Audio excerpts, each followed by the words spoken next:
Décidément, le poil est partout. Les Antilles sont moins Antilles et les fourreurs plus gentils. Résultat, la fourrure fait un comeback sur les podiums. Yves Salomon travaille avec et pour les plus grands de la couture, de Chanel à Gaultier. Je suis la 3e génération. Mon grand-père et mon père étaient surtout des négociants en peau. Maintenant, depuis à peu près une trentaine d'années, nous sommes vraiment spécialisés dans la mode. Yves Salomon a rendez-vous ce jour-là avec le responsable d'une boutique très pointue, l'éclaireur, pour un modèle très pointu aussi pour hommes. Soit on le fait droit normal. Non, là, je vais creuser plus pour accentuer.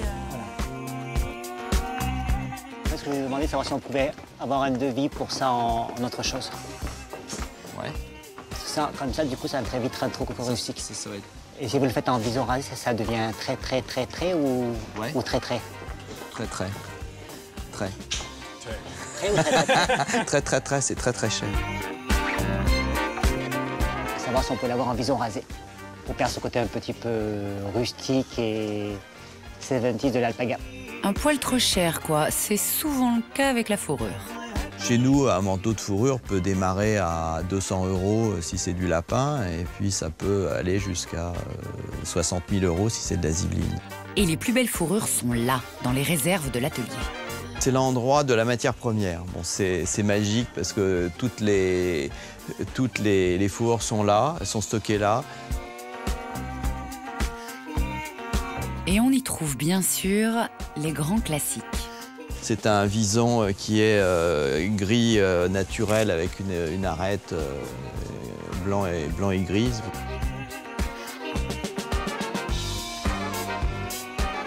Une belle fourrure se reconnaît assez facilement parce que les critères principaux, c'est le soyeux, c'est la brillance et la souplesse et la légèreté. Donc ces aspects-là ne peuvent pas être invisibles. C'est vraiment décelable immédiatement. Il y a une fourrure qui est très watcha, c'est la zibeline, parce que c'est la fourrure dont rêvent toutes les femmes, puisque c'est la plus belle fourrure, c'est la fourrure la plus soyeuse, la plus douce, la plus voluptueuse. Toutes les zibelines sont assemblées dans des paquets comme ça, chaque paquet représentant un manteau. Il y a aussi des peaux plus surprenantes. Ça qui est la fourrure actuellement une des plus chères, qui est un agneau extrêmement plat, qu'on appelle bretelle, qui est dessiné, vous voyez, qui est très côtelé. Et ça, c'est vraiment un objet extrêmement rare et extrêmement cher. Parler fourrure n'est plus tabou grâce à l'action des anti-fourrures.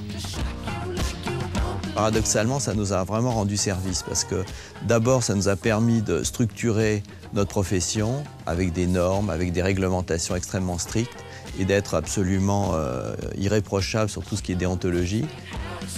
Déontologie, c'est-à-dire ? Ça veut dire une fourrure dont les animaux ont été traités dans le cadre de réglementations extrêmement strictes imposées par des vétérinaires. Deuxième rendez-vous ce jour-là avec la maison Lagerfeld. On en est ici simplement au patronage du modèle. Voilà, c'est celui qui reste sans rien.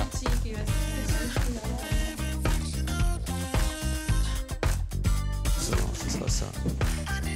On parlait tout à l'heure d'une petite version veste. Une petite version veste, oui, celui-là, et faire un intérieur avec une patte de chevrette, par exemple, pour avoir vraiment une... On ne peut pas mettre ça à Non, l'intérieur? ça c'est trop cher. Ici, c'est la seule limite à ce que l'on peut faire avec la fourrure, le prix. On n'a pas le droit d'entrer normalement. C'est ici que se conçoivent toutes les nouvelles techniques. Nous avons ici un certain nombre de personnes qui soit font des recherches sur la fourrure elle-même, soit sur la manière de la mélanger avec d'autres matières comme le tissu, le cuir ou d'autres produits. Là, le cuir, il va être mélangé, ce même cuir va être mélangé à de la fourrure. Et puis là, ça va aller sur cette machine et voilà, ça va être fini et monté. C'est tout ce travail qui fait aussi la qualité et le prix d'un manteau. Ça, c'est du lapin, juste à peine. C'est joli avec le lapin.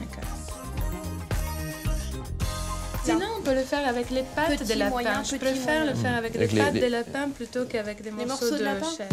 Et maintenant, un scoop, il y en a aussi dans Watcha. Ici, c'est un endroit secret parce que c'est là où nous stockons toutes nos recherches. Donc les créateurs peuvent venir ici et chercher vraiment, la bibliothèque, c'est les archives. Il y a même des manteaux avec des diamants de cristal. C'est l'illustration de cet objet vraiment Watcha. Ce sont des diamants Swarovski et montés sur un tissu et garnis fourrure. Le résultat de 90 ans d'expérience et d'une grande passion pour son métier.